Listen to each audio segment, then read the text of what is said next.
Guys good morning. मैं हूँ metro में और जा रही हूँ पासपोर्ट रीइशू करवाने। पासपोर्ट ऑफिस पहुंच के देखा कि यहाँ तो बहुत लंबी लाइन लगी है, अंदर वीडियो रिकॉर्ड करना अलाउड नहीं है, but I manage to record few clips for you guys. And finally 2 घंटे बाद मेरी टर्न आ ही गई। यहाँ से काम करके निकली और करा ब्रेकफास्ट। ब्रेकफास्ट करते ही निकली घर को। घर पहुँचते सबसे पहले मैंने देखा कि मेरी वार्डरोब की कंडीशन बहुत बुरी है। ये देख के मेरा दिल हो गया दुखी, बट मैंने डिसाइड करा दुखी होने की ज़रूरत नहीं है और अपने वार्डरोब को डिक्लटर एंड रीऑर्गेनाइज करने की ज़रूरत है।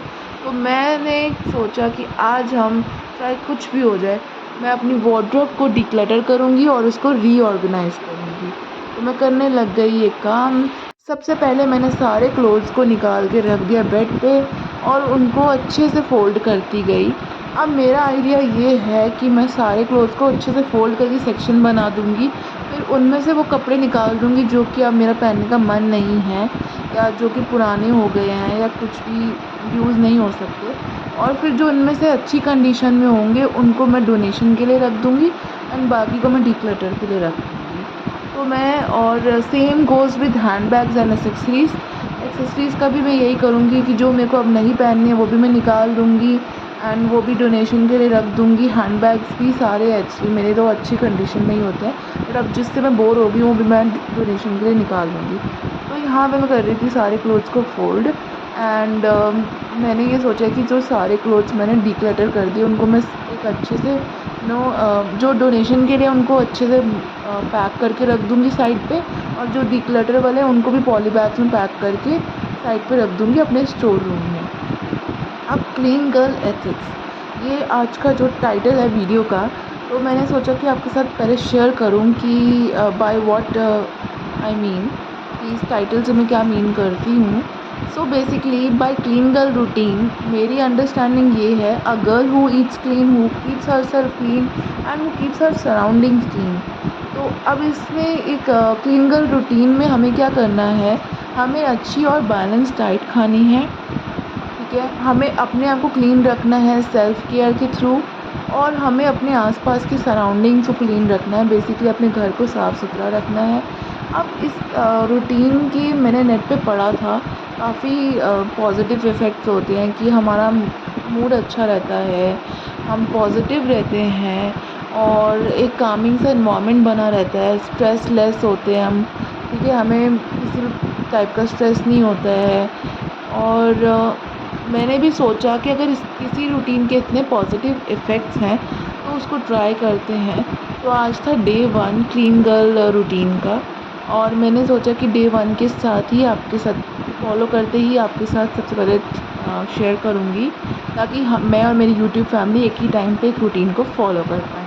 तो अगर आप भी ये रूटीन फॉलो करेंगे ये वीडियो देखने के बाद, तो मुझे कमेंट सेक्शन में ज़रूर बताना कि आपको ये रूटीन कैसा लगा। यहाँ पे मैंने डिक्लटर और सब कुछ हो गया था, ठीक है। अब मैं आपको अपना आफ्टर दिखाती हूँ। सबसे पहले मैंने यहाँ पे फ्रेगरेंस लगा दी है। फर्स्ट सेक्शन में मेरा एथनिक वेयर है, हैंगर में प्रेस करे हुए कपड़े मैंने हैंग कर दिए। सेकंड सेक्शन मेरा है वेस्टर्न वेयर, जिसमें ये वाला सेक्शन है टॉप्स का, ये है जीन्स का, वो है मेरे जिम वेयर का, और साइड में है मेरी ड्रेसेस। और इस बैग में मैंने स्टोर किया है अपनी कुछ एक्सेसरीज़ को, ठीक है। उसके बाद अब ये बारी आती है ड्रॉअर्स की। तो फर्स्ट ड्रॉअर में मैंने यहाँ पे रखी है अपनी लॉन्ड्री, ठीक है। सेकंड ड्रॉअर, इसमें मेरा ना लॉक हो सकता है, तो मैंने यहाँ पे अपनी सारी ज्वेलरी को रीऑर्गेनाइज़ करके अच्छे से स्टोरेज बॉक्स में प्रॉपर्ली स्टोर कर दिया है, और कर दूँगी अब इसको मैं लॉक। उसके बाद अब इस वाले सेक्शन में आ जाते हैं, कॉटन वाले। अब यहाँ पे मैंने रखे हैं अपने नाइट सूट्स, ठीक है जी। उसके बाद अब सबसे लास्ट सेक्शन में आते हैं, तो यहाँ पे मैंने अपने हैंड, ये क्लचेज़ हैं, ये बिल्कुल वो हैं जो मैंने परचेज़ करे हैं, फ़ॉरेन कंट्री से लाए थे हम, बेसिकली अनयूज़्ड हैं। कुछ मैं दुबई, सिंगापुर से लाई थी हैंडबैग्स, कुछ लंदन से। देन ये मेरे कुछ यूज़्ड हैं, और यहाँ पे मैंने एक्स्ट्रा बैग्स स्टोर कर दिए हैं। तो ये है फाइनल व्यू मेरे हैंडबैग सेक्शन की, ये है नाइट सूट सेक्शन की, देन आपको पता है ड्रॉअर्स, एंड देन ये वेस्टर्न वेयर, एंड देन ये मेरा इंडियन वेयर। सो अब ये है आफ्टर डिक्लटरिंग, मेरा वार्डरोब ऐसा दिख रहा है। उसके बाद अब मैंने करा अपनी वॉशिंग मशीन के इंटरनल पार्ट्स को क्लीन, क्योंकि हो गया था 1 महीना, ठीक है? तो मैंने सोचा आज मैं पहले मेरे को कपड़े धोने थे, बट मैंने सोचा कि पहले उसके इंटरनल पार्ट्स को क्लीन कर दूँ। तो यहाँ पे आपको क्या करना है, उसके इंटरनल पार्ट की वॉशिंग मशीन को पहले वॉश करना है। देन सर्फ़ लेके और एक टूथब्रश लेके अच्छे से टूथब्रश के थ्रू हमें उस सर्फ़ से पूरा वो जो पार्ट है ये वॉशिंग मशीन का, उसको क्लीन करना है। एंड गाइस, इतना गंद निकलता है। देखो, ये इंटरनल पार्ट्स होते हैं ना, तो ये मंथली पे क्लीन करने पड़ते हैं आपको। क्योंकि आप सोचो, जब आप अपने क्लोथ्स को वॉश करते हो, ठीक है? एंड कई बार डेज़ होते हैं कि आपके कपड़े आप लोग बहुत धूल मिट्टी से आते हो, तो जब आप धो लेते हो तो कपड़ा कितना क्लीन होके निकलता है। अब वो धूल मिट्टी, वो डस्ट, वो कहीं तो स्टोर होती होगी ना, तो ये इस पार्ट में जाके स्टोर होती है वॉशिंग मशीन के। तो यहाँ पे मैं इसको पूरा क्लीन कर दिया था मैंने। अभी इसको मैं अच्छे से इसका फ्रंट और बैक भी क्लीन कर रही हूँ। तो आप मानेंगे इतने डस्ट निकलता है, ठीक है? तो आपको इसको हर 15 दिन में, 15 दिन से लेके 1 महीना तक इसको क्लीन करना ही चाहिए, इस पार्ट को, ठीक है? तो मैं तो इसको 15 डेज़ में या फिर 1 महीने में क्लीन कर लेती हूँ। अब उसके बाद ये पार्ट क्लीन हो गया, इसको साइड पे रख देंगे। अब यहाँ पे मैं वॉशिंग मशीन का आउटर पार्ट्स क्लीन कर रही हूँ। यहाँ पे भी काफ़ी डस्ट एक्यूमुलेट हो जाती है। तो मैं इसको टूथब्रश से ही क्लीन कर रही हूँ, क्योंकि ये ऐसे एरियाज़ में जहाँ पे हम लोग हाथ से क्लीन नहीं कर पाते, वहाँ पे ये टूथब्रश अच्छे से पहुँच के क्लीन कर देता है। तो ये इंटरनल टब में है, इसके टब में भी देखिए कितनी ज़्यादा डस्ट होती है। और ये नहीं कि मैं क्लीन नहीं रखती हूँ, मैं हर 15 दिन में या 1 महीने में करती हूँ, तब भी इतनी डस्ट है। तो आप इसको अच्छे से देखिए ऐसा क्लीन करिए, टूथब्रश के मीडियम से ही क्लीन करिए। उसके बाद मैंने यहाँ पे एक ले लिया है ये स्पॉन्ज, एंड स्पॉन्ज से मैं अच्छे से सबको, ये वॉशिंग मशीन के आउटर पार्ट्स को रगड़ लूँगी। एंड उसके बाद ये बाहर से भी इसको मैं अच्छे से क्लीन कर दूँगी। बेसिकली मैंने एक लिक्विड बनाया है जिसमें है सेवलॉन, देन सर्फ़, लिक्विड वाला सर्फ़ है, और पानी है। तो इससे मैं ये डाल-डाल के स्पॉन्ज पे क्लीन कर रही थी। ठीक है जी। अब उसके बाद यहाँ पे मैं स्पॉन्ज को धो कर के रख दूँगी और इसके बाहर वाले पार्ट को भी क्लीन कर दूँगी। ये क्लीन करने के बाद अब बारी आएगी टब को क्लीन करने की, वो भी मैं आपके साथ शेयर करती हूँ कि टब को कैसे क्लीन करना है, ठीक है? सो बस हम बाहर से भी वॉशिंग मशीन को अच्छे से क्लीन कर देंगे, एंड अब हो चुकी है वॉशिंग मशीन क्लीन।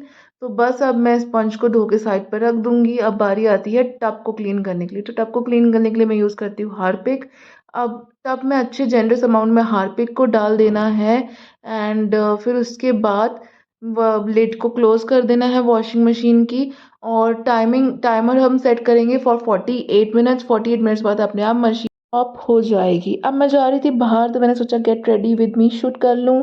तो as per my clean girl routine I am wearing this white outfit with minimal सी एक्सेसरीज़, और मैं जा रही हूँ शॉपिंग करने। मिलती हूँ आपको शॉपिंग के बाद एंड दिखाऊँगी कि मैंने क्या-क्या लिया। तो मैं पहुँच गई विशाल मेगा मार्ट में। अब मुझे चाहिए तो घर का सामान था, बट मैंने सोचा क्लोथिंग सेक्शन भी एक्सप्लोर कर लें, कहीं अच्छी कोई डील ना मिल जाए, बिकॉज़ यू नेवर नो। तो मैं आ गई अब ऊपर होम सेक्शन में। यहाँ पे मैंने एक्सप्लोर किया, बट मुझे कुछ ख़ास पसंद नहीं आ रहा था। तो मैं बस यहाँ से फिर निकल गई घर को, और मैंने लिया registered toothpaste and this bamboo chopping board. It was so reasonable you guys, सिर्फ 179 का ही। उसके बाद मैंने किया डिनर। डिनर में बनाई आज idli and green chutney. Was super yum, बहुत अच्छा लगा। एंड मैं तो बिना सांभर के ही खाती हूँ, बाकी सबने सांभर खाई। उसके बाद मैं ऊपर आ गई और मैं अपना बाथरूम का ये सेक्शन ऑर्गेनाइज़ किया। This video is not meant for promotional basis, ये just these are the products which I am using on daily basis, और मैंने इनको पूरा करा ऑर्गेनाइज़। अब काफ़ी क्लीन लग रहा है। और अब इसके बाद मैं आपके साथ शेयर कर रही हूँ नाइट स्किन केयर रूटीन। सबसे पहले एक्सेसरीज़ रिमूव कर दूँगी। एक्सेसरीज़ रिमूव करने के बाद मैं अपने हेयर्स को टाई अप कर लूँगी इन अ हाई बन। और जो ये night skin care routine share करूँगी, ये मैं आपके साथ शेयर करूँगी with all the products I use, and with all the steps I do in my night skin care routine. ठीक है, अब हाई बन में मैंने टाई कर लिया है। अब मैं 2 मिनट में चेंज करके आई। तो चेंज करने के बाद सबसे पहले मॉइस्चराइजिंग लोशन से क्लीन करूँगी अपने फेस को एंड स्किन को।